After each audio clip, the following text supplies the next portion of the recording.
The mortgage hasn't been paid in 8 months. I sent them almost $20,000, and that's what I found out. My mom called me cold. My brother mocked my frozen peas. So I said it. If the house is lost, it's not my responsibility anymore. I'm Diana, and this is how I stopped being their invisible ATM and finally chose me.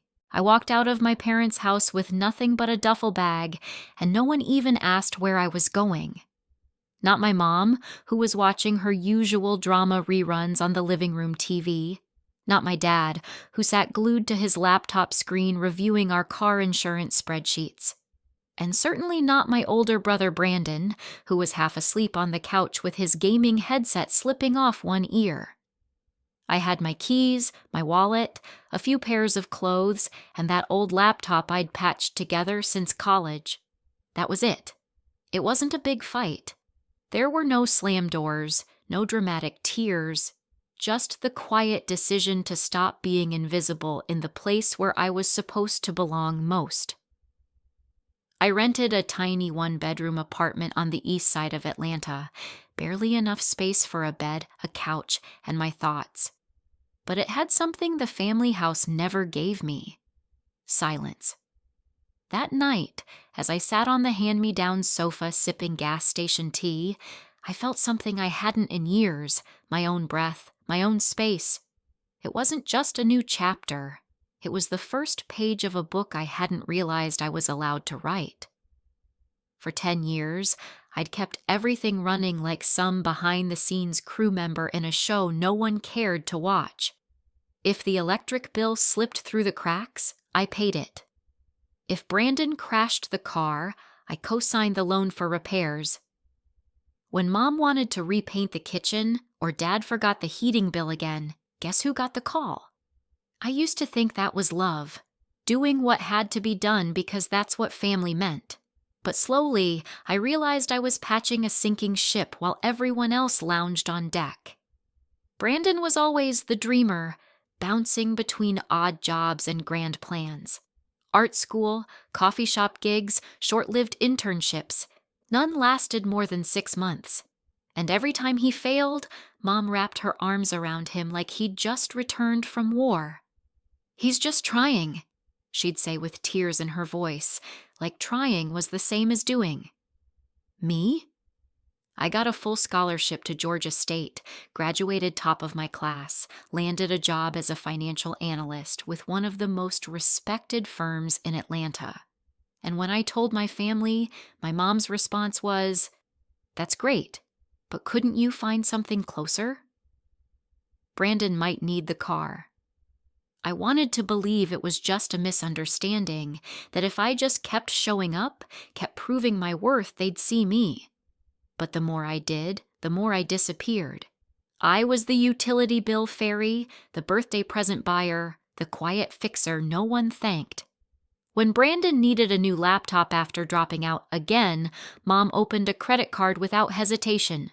When I bought myself a pair of new sneakers after a month of overtime, I got a passive-aggressive comment about living fancy. That was the balance in our house. His needs were urgent. Mine were indulgent. The real turning point came in late 2017.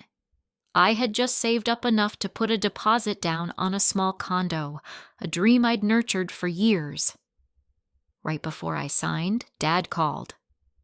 "There's a situation with the bank," he said in that heavy tone he used when trying to sound noble. "If we don't pay soon, the house might go into foreclosure." He needed $980 a month. For just a few months, of course. I canceled the deposit that night and sent the first transfer the next morning. It wasn't just the money. It was the betrayal of my silence. They never asked if I was okay with it. They just assumed I'd step in, because I always had. By the time I left, I had paid for nearly 2 years of mortgage payments, groceries, Brandon's birthday gifts, and even their internet upgrade. Not once did anyone ask if I could manage. Not once did I hear the words, "Thank you." So I packed a bag, left the house with no fanfare, slipped out like a tenant who'd overstayed her lease. The sun was setting when I pulled out of the driveway. No one stood at the door. No one noticed I didn't say goodbye. It took 6 months for the silence to catch up with them, and it came in the form of a voicemail. I was brewing tea in my new place, finally learning how to sleep without the weight of guilt on my chest, when my phone buzzed. Mom's voice poured through the speaker, tight, dramatic, wounded. "Diana, how could you abandon us like this? We've done everything for you. I don't understand what we did to deserve this. Please call back." I listened. I didn't call back. It wasn't anger that kept me quiet. It was exhaustion. The kind of bone-deep weariness that no nap or vacation can fix. I had spent my 20s playing a role I never auditioned for. I had been the family's emergency fund, emotional sponge, and the invisible daughter who was always just fine. But that call, it did something. It stirred the guilt I thought I'd buried. For a second, I wondered, had I been too harsh? Had I become too cold? Then I looked around my tiny apartment, the one I paid for myself.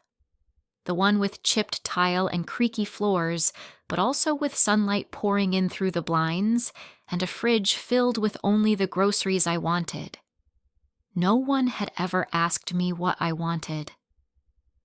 A soft breeze nudged the curtains and I let myself smile. Survival isn't selfish, but even in the quiet, the guilt doesn't vanish. It waits, like a message you don't want to open but can't quite delete. The texts didn't stop. Neither did the asks. It began with a single ping on my phone, a message from Mom. "Honey, just this once. Brandon's car broke down again. We're really stuck." I had barely stepped into my apartment, shoes still on, coat half off, when the screen lit up again. "Your dad says hi. Let us know soon, sweetie. Love you." Love me. That phrase felt less like comfort and more like a reminder of obligation.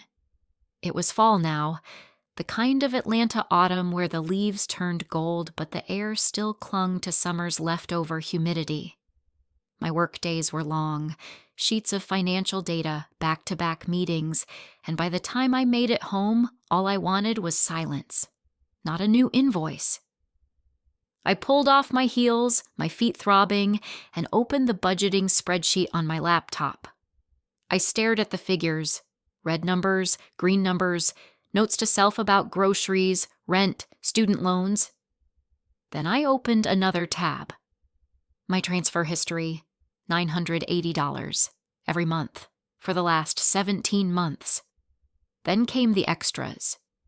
$200 here for Brandon's online Photoshop class, $3,000 last summer when the roof nearly caved in, $440 for dental work, $180 for car tires.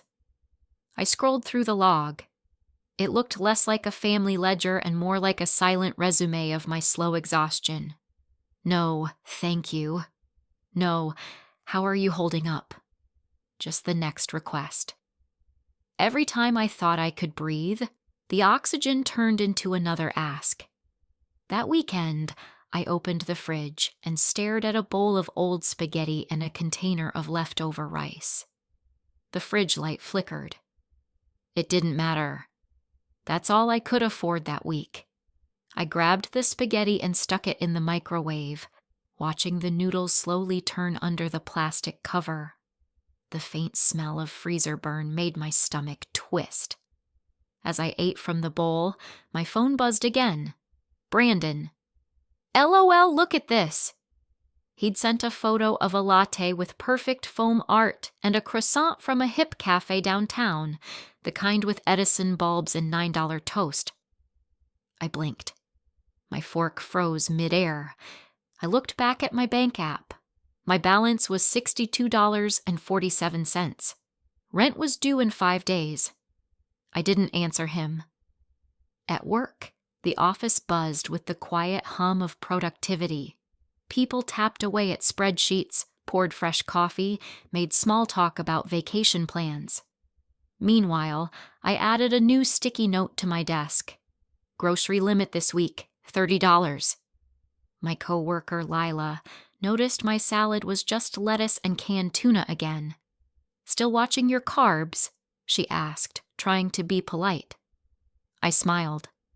"Something like that." I hadn't gone on a vacation in years. I hadn't bought new shoes in over a year.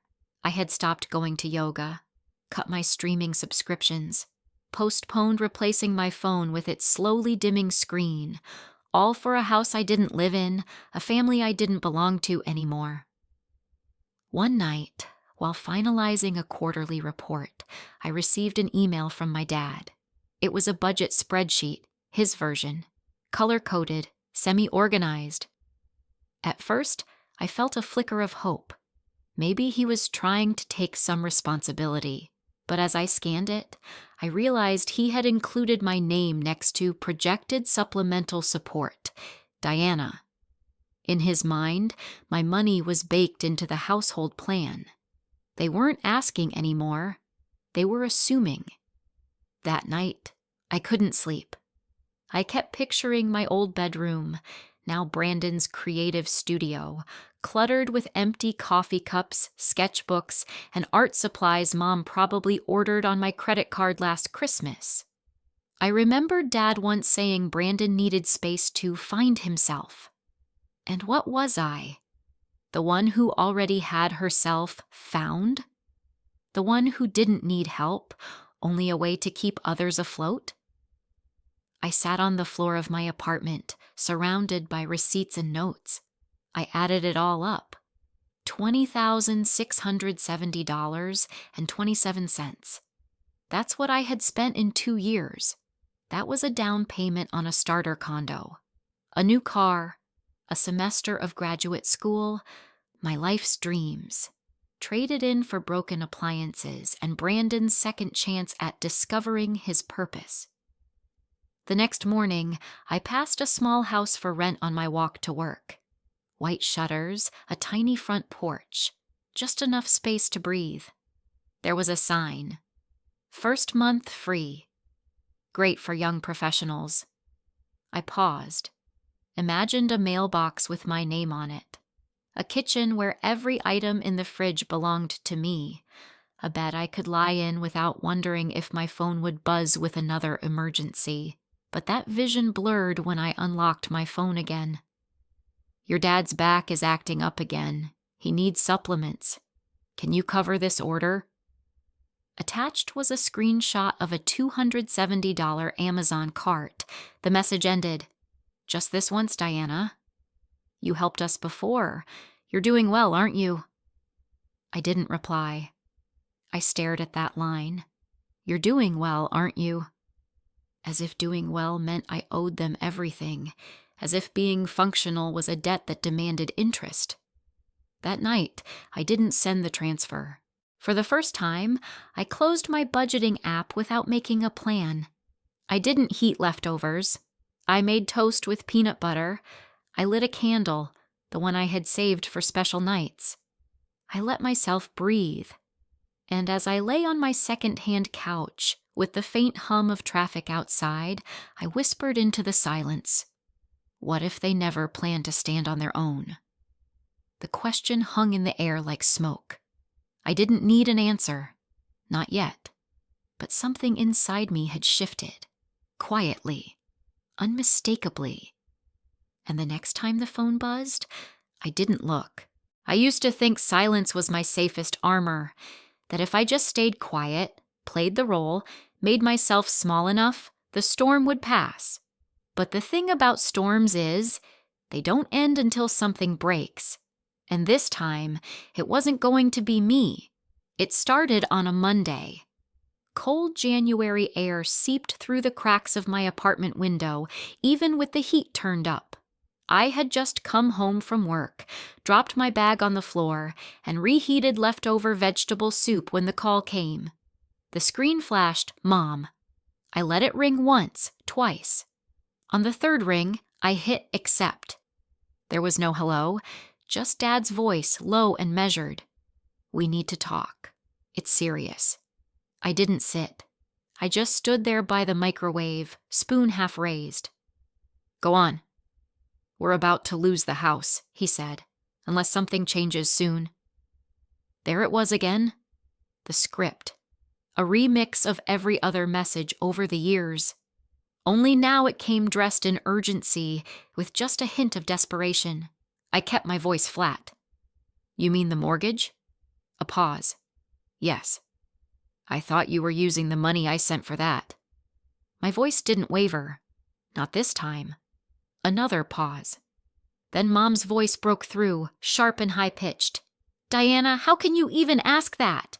We're doing our best. Your father's back's gotten worse, Brandon's still between jobs, and the bills—" "I checked the account," I said, cutting her off gently but firmly.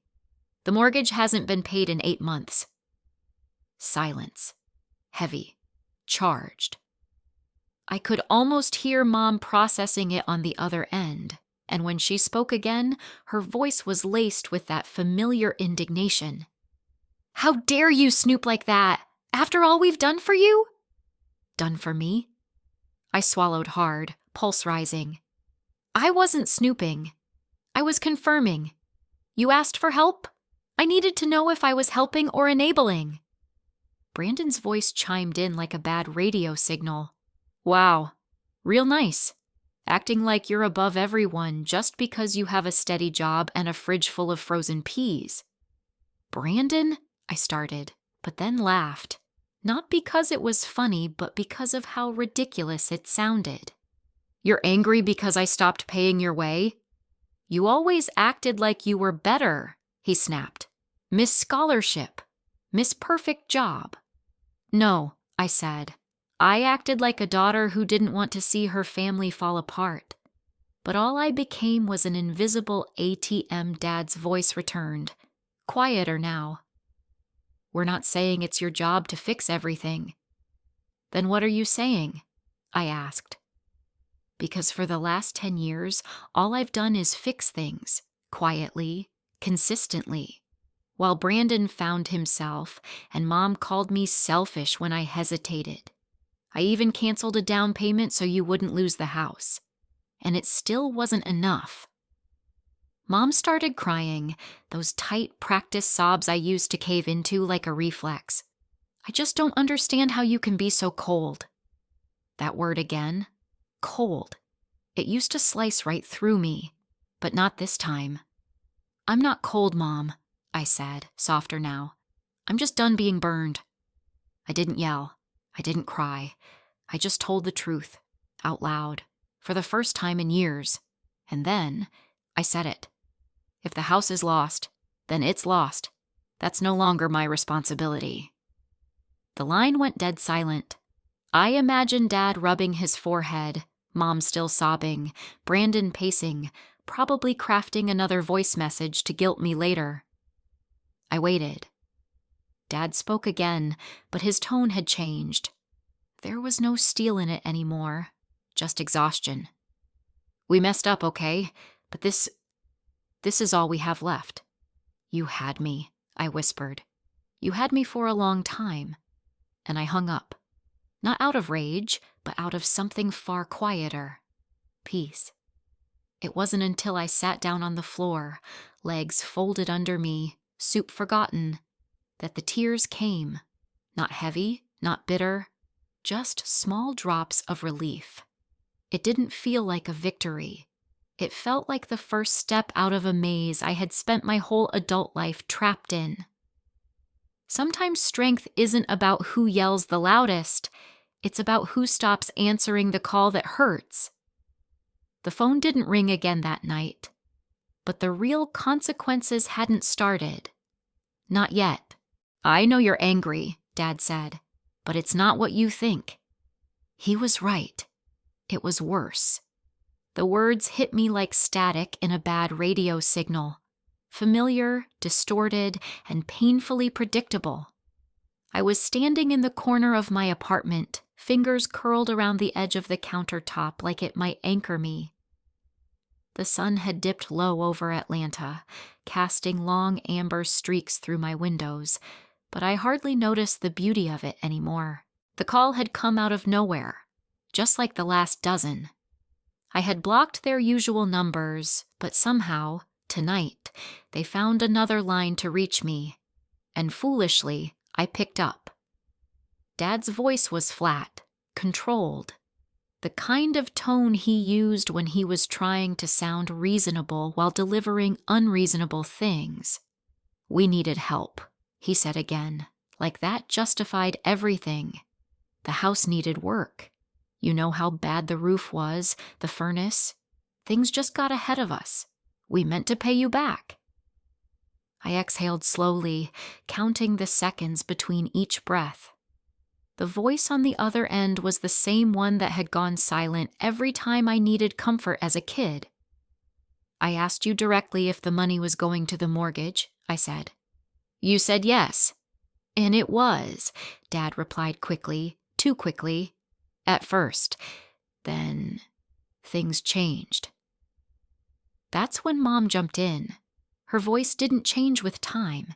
It still had that sharp edge, honed from years of subtle guilt and dramatic pauses.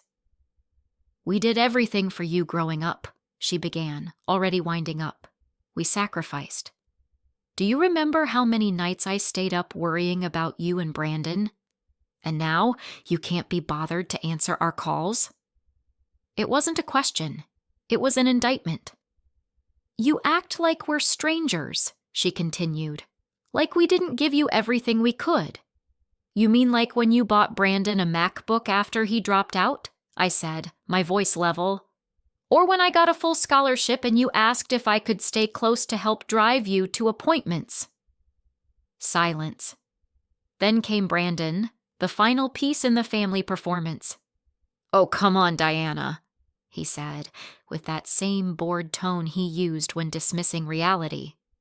This again.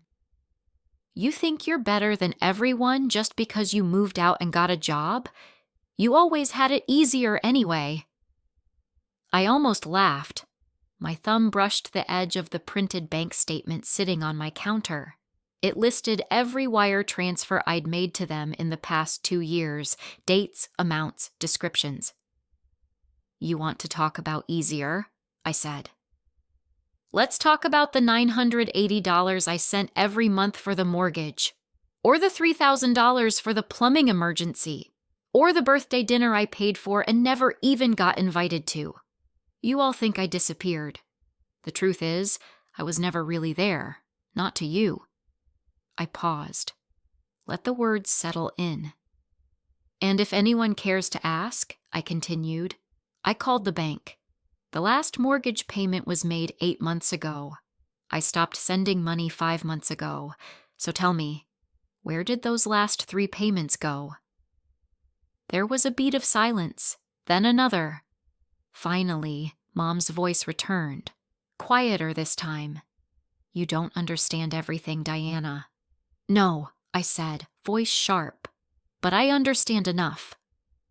I thought of the night I stood outside their house in the rain, groceries in hand, only to be told what I was sending wasn't enough. I thought of the times I cried in parking lots because I had to cancel my own appointments to pay for theirs. The time I skipped dinner so I could send gas money. Dad sighed on the line, that tired, world-weary sound he reserved for when things didn't go his way. "We were going to pay you back. We just needed time." "I gave you time," I said, "and money, and silence. But apparently, that wasn't enough either." Mom's tone shifted again, quieter, venomous in its restraint. "If helping your own family is such a burden," she said, "maybe you shouldn't be part of this family anymore." There it was, not shouted, not screamed, just cold, precise, delivered like a verdict. I didn't hesitate. "Then I won't be." My thumb hovered over the screen for just a second. Then I ended the call and blocked them all. No more midnight texts. No more guilt-laced voicemails. No more desperate asks disguised as small talk. That night, I sat on my worn couch, legs tucked under me, the lights off except for the glow of the street lamp outside. It wasn't victory I felt. It wasn't even relief. It was grief. Grief for the daughter I tried to be, for the parents I thought I had, for the family I wished could exist. I had always hoped that if I gave enough, proved enough, loved enough, they'd see me. They'd change. But now I knew better. People don't change because you exhaust yourself for them. They change when they want to, and some never do. My tea went cold beside me. I didn't touch it. The next morning, the phone was quiet. No missed calls, no messages, until that afternoon. A single text from an unknown number. "You should know where the money really went." I stared at the screen, heart quickening. There was no name, no context. But somehow I knew this wasn't over. Not yet. They taught me that silence was safety. Keep your head down. Don't rock the boat. Smile when it hurts. I used to believe them. I used to think being quiet meant being strong. But strength doesn't always come with stillness. Sometimes it comes with walking straight into the fire and refusing to get burned. It was early February when I drove back to the house one last time. A voicemail had come through the night before, Mom's voice tremulous, layered with just the right amount of guilt and nostalgia. "We're losing everything. Come if you still care." That word hung heavy. Everything. It wasn't just about the house anymore.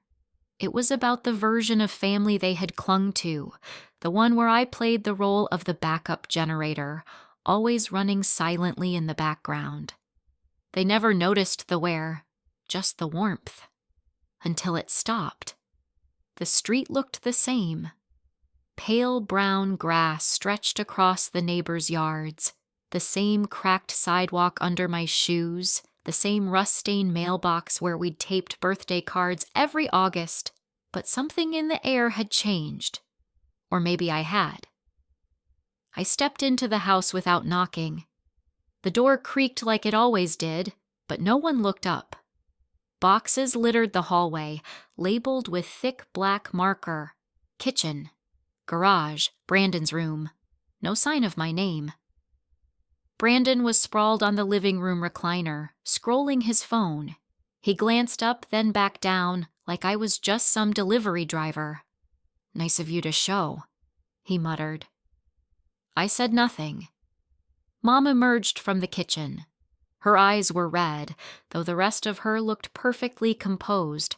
A cardigan draped just right, pearls still around her neck. She always dressed up for guilt trips. "This was your home too," she said, voice trembling. "We thought you'd want to say goodbye." I didn't answer. I pulled a folded piece of paper from my coat pocket and placed it on the dining table. My itemized ledger, 2 years' worth of transactions, every payment, every text, every lie disguised as urgency. Brandon snorted from the recliner. "Seriously? You came here to show off your receipts?" "I came here to make sure no one forgets the truth," I said. He rolled his eyes. "You think you're better than us. Always have." "No," I replied. "I just stopped letting you make me feel worse." Silence fell. It wasn't peaceful. It was dense, filled with everything unspoken. Dad stepped out of the back hallway. His face was paler than I remembered, sunken in places that used to hold quiet strength. He looked at the paper on the table, then at me. "We should have said thank you," he murmured. "That stopped everything." Even Mom froze. "What did you say?" she asked, barely above a whisper. Dad didn't look at her. He just kept staring at me. "She kept the lights on, Cynthia. She kept this house standing longer than we deserved." My throat tightened. My fingers curled into the sleeves of my coat. For years, I had imagined what that acknowledgement might feel like. And now, standing in the middle of a half-packed house that once called itself home, it felt hollow. Not because it didn't matter, but because it came too late. Mom turned away, busied herself with a half-filled box. Brandon scoffed again but didn't say another word. The silence returned, but this time it wasn't mine to fill. I reached into my pocket and pulled out the old keys to my childhood room. A small rusted keychain still hung from them, a faded plastic charm I got at a school carnival. I looked at them one last time before stepping outside. The mailbox was open. I dropped the keys in and let the lid slam shut. Final. I didn't look back. There's a kind of power that comes not from yelling, not from proving your point, but from simply walking away, leaving the battlefield without needing to win, just needing to stop the war inside yourself. And so I walked, through the still cold air of an Atlanta winter, past houses with porch lights flickering on, carrying only my bag and a strange new feeling in my chest. Not triumph, not sadness, just freedom. I didn't burn bridges. I just stopped painting over the cracks. That line came to me one morning, weeks after the final call, while I was folding laundry and watching the first hints of spring crawl across my apartment windowsill. The morning sun was warm, almost indulgent, spilling onto my second-hand couch and warming the woven blanket I'd found at a flea market last fall. The apartment, once small and sad, now felt like home. And quiet no longer felt like loneliness. It felt like something earned. There was a picture frame on the shelf above the TV. It held a photo of me as a child, sitting alone on a swing in our old backyard, grinning, wind-blown, missing a front tooth. I used to look at that photo and feel sorry for her. Now, I saw resilience in her crooked smile. That girl had no idea how much weight she would carry one day, but she never let go of the chain. I was finishing up a report for work. Nothing special, just a mortgage trend analysis for a client's review, but this one wasn't for anyone else. It was my final review, a sort of closure ritual. One last look at numbers that no longer haunted me. When I clicked save and closed the file, I felt lighter, like setting down a bag I forgot I was carrying. The letter from the bank arrived 2 days later. Cream envelope. My maiden name misspelled slightly on the address. It confirmed what I already knew. The house was in pre-foreclosure. I read it twice, then folded it carefully and slipped it into the back of a drawer. No tears, no anger, just acceptance. A quiet realization. I didn't destroy that house. I just stopped holding it up. That Friday, Amanda from the office stopped by my cubicle with a cupcake and a grin. "You're officially the new team lead," she beamed. "Let's go celebrate. Drinks after work?" I hesitated. Social invitations still felt like shoes a size too big. But I nodded. "Yeah. Okay." We ended up at a tiny bar with warm lighting and worn leather booths, the kind of place where the music hums just under conversation and the bartenders know your drink after one visit. Amanda ordered sangria. I went for ginger ale. And for the first time in months, I laughed without effort. Really laughed. Head back, shoulders shaking, no filter. It felt like stepping into myself again. When I got home, a voicemail waited. The little red bubble stared at me from my phone like a blinking eye. I pressed play. "Hi, sweetheart. It's Mom." Her voice was soft, almost cautious. We miss you. Things didn't have to end this way. I know you're angry, but we're still your family." I stood in the kitchen, the voicemail playing like a ghost echoing through an empty house. For a moment, I thought about calling her back, just to say I was okay, just to hear her say it too. But then I remembered the years before, the thankless giving, the silence, the accusations when I finally said no. I remembered the way my voice used to tremble, how it doesn't anymore. So I deleted the message, No reply, no explanation, just space. Later that night, curled up on the couch with a bowl of microwave popcorn and a blanket over my feet, I opened my old notebook, the one I used to keep track of bank transfers and bill dates and grocery runs. I flipped past the pages of scribbled notes and highlighted totals. On a clean sheet, I wrote one sentence in bold ink. Strength isn't staying. It's knowing when to leave. And I closed the notebook. Not as an ending, but as a beginning I chose for myself. Outside, the spring air carried the smell of fresh rain and magnolias. My apartment windows were open, letting in the soft hum of the city. And for the first time in a very long time, silence didn't mean being forgotten. It meant being free. Sometimes the hardest part isn't walking away. It's learning not to run back when guilt knocks on your door. But that spring morning, with sunlight spilling across my kitchen floor, I knew peace had finally replaced the weight I once mistook for love. Families are meant to lift each other up, not lean so heavily that one person breaks under the weight. Love is not a transaction, and loyalty shouldn't cost your dignity. Sometimes, choosing yourself isn't selfish. It's survival. If this story spoke to something deep inside you, I invite you to share your thoughts below. And if you've ever felt like the silent supporter in your own life, know that your voice matters too.